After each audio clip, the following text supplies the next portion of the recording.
Hello दोस्तों, कैसे हैं सब आप। तो आज की तारीख है 5 अप्रैल और वार है शुक्रवार। आज की खबर की शुरुआत करेंगे हम आज के पंचांग से। तो आज 5 अप्रैल है और 2024 कृष्ण पक्ष एकादशी तिथि है। आज शुक्रवार है। अगर कोई शुभ कार्य करना चाहते हैं तो राहु काल का समय जरूर नोट कर ले।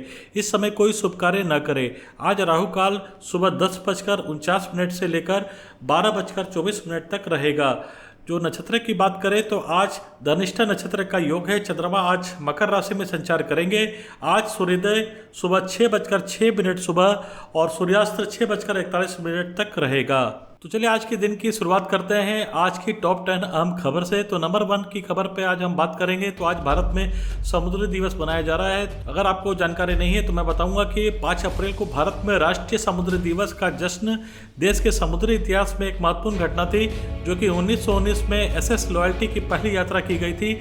यह यात्रा समुद्री क्षेत्र में स्वतंत्रता की दिशा में भारत की यात्रा का प्रतीक है। उन साहसी नाविकों की श्रद्धांजलि देने का केंद्र बिंदु है जिन्होंने अटूट समर्पण के साथ देश की सेवा की है। तो चलिए आगे बात करते हैं दूसरी बड़ी खबर, जो कि कांग्रेस से आ रही है। कांग्रेस के नेता रणदीप सुरजेवाला ने भाजपा सांसद हेमा मालिनी को लेकर एक विवादित बयान दिया है, जिसमें बीजेपी ने आपत्ति जताई है। हेमा मालिनी पर रणदीप सुरजेवाला की सफाई आई है, जिसमें उन्होंने कहा है कि हेमा मालिनी का हम बहुत सम्मान करते हैं। वो धर्म जी की ब्याह रखी है और हमारी बहू की तरह है। एमएलए एमपी क्यों बनाते हैं? ताकि वो हमारी आवाज उठा सके, हमारी बात मनवाए, इसीलिए बनाते होंगे। कोई हेमा मालिनी तो है नहीं जो चाटने के लिए बनाते हो।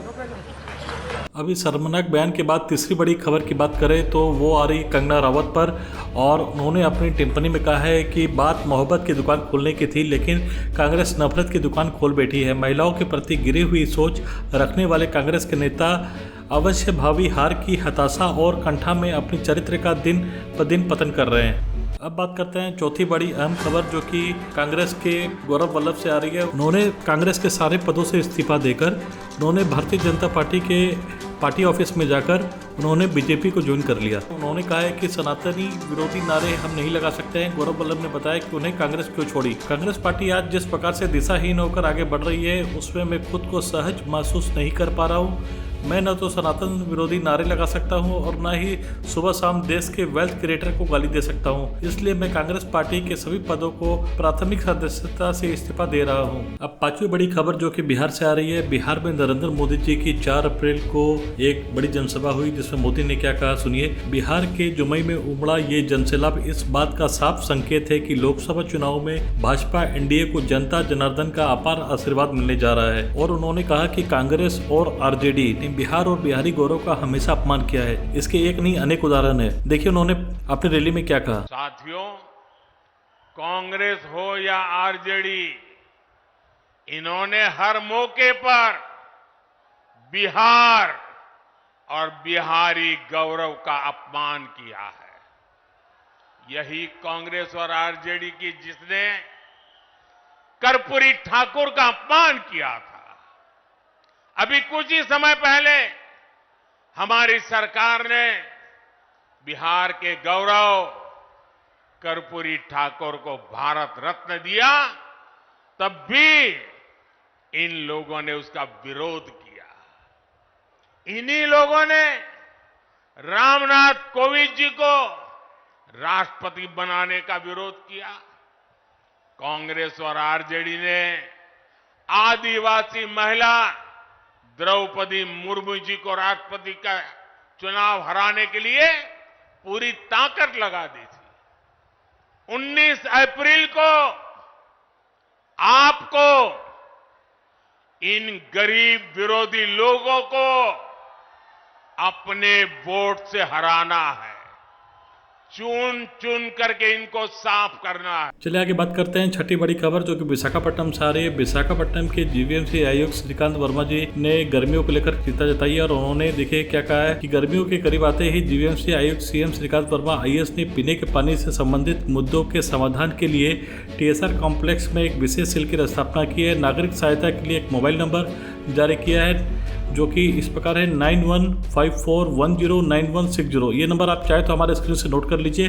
मैं दोबारा रिपीट कर रहा हूँ 9154109160, जो कि सुबह 6 बजे से रात 10 बजे तक, या लैंडलाइन नंबर 0891274667 पर 24/7 उपलब्ध होगा। आप इस पर संपर्क कर सकते हैं और अपनी कंप्लेंट दर्ज करा सकते हैं। अब आगे बात करते हैं सातवीं बड़ी खबर। आम आदमी की पार्टी के संजय सिंह जो कि 4 अप्रैल को राजघाट पहुंचे, जिसमें बापू की समाधि को आगे प्रणाम किया और उन्होंने देखिए क्या कहा। उन्होंने कहा कि जिस तरह से दिल्ली के मुख्यमंत्री अरविंद जी और झारखंड के मुख्यमंत्री हेमंत सोरेन को पकड़कर जेल में डाल दिया गया और विपक्षी नेताओं को जेल में डालने की तैयारी है, यह तानाशाही की शुरुआत है। ये लोकतंत्र और देश के लिए सबसे बड़ा खतरा है। इसके खिलाफ लड़ाई लड़ने के लिए हम बापू से आशीर्वाद मांगने के लिए राजघाट आए हैं। देखिए उन्होंने एक प्रेस वार्ता में क्या कहा, एक विशेष रिपोर्ट। समाधि पर नमन करने, प्रार्थना करने,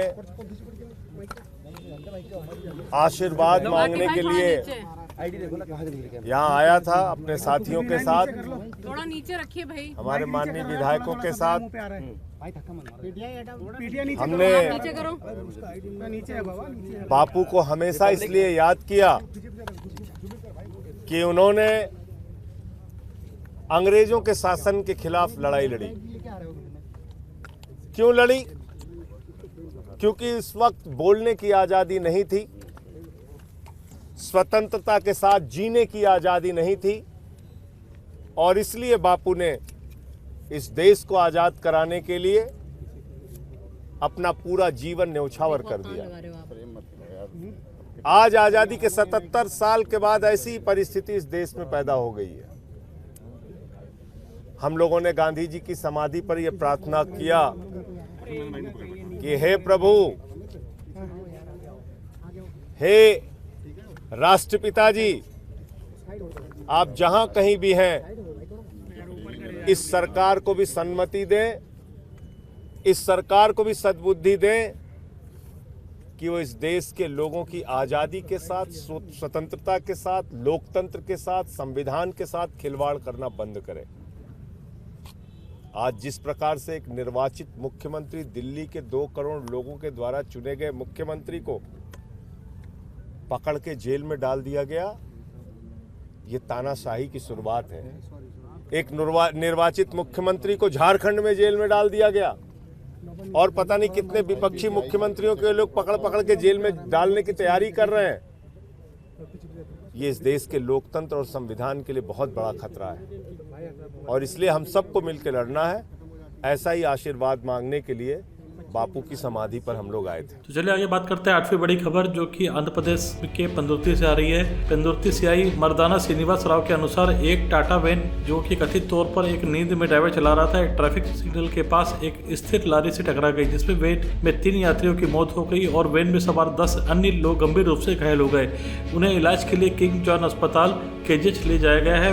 वैन एक शादी समारोह से लौट रही थी। तब चलिए दोस्तों अब आगे बात करते हैं 9वीं बड़ी खबर, जो कि टेस्ला कार से आ रही है।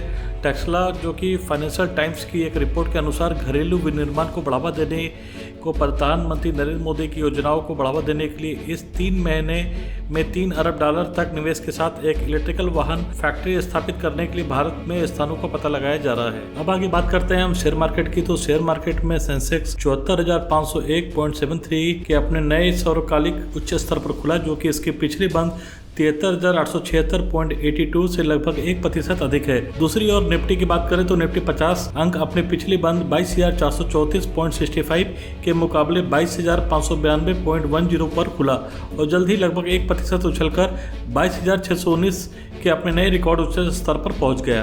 अब बात करते हैं हम सराफा बाजार से, जिसमें सोना, चांदी और प्लेटिनम का पूर्वानुमान मांग मजबूत रहने से सोना $2,300 की ओर चढ़ गया है। सोना मनोवैज्ञानिक रूप से महत्वपूर्ण $2,300 के स्तर की ओर बढ़ गया है और $26 के स्तर सफल परीक्षण के बाद चांदी में भी तेजी आई है। कीमती धातु बाजारों में व्यापक के बीच प्लेटिनम में भी तेजी आ गई है। तो चलिए आगे बात करते हैं हम 10वीं बड़ी खबर और आखिरी खबर से, जो कि आईपीएल से आ रही है।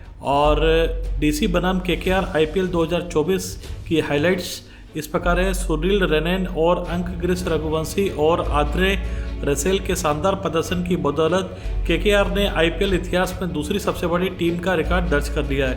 नरेन के 39 गेंदों में 85 रनों की पारी के बाद केकेआर एसआरएच के सर्वकालिक रिकॉर्ड को तोड़ने के करीब पहुंच गया।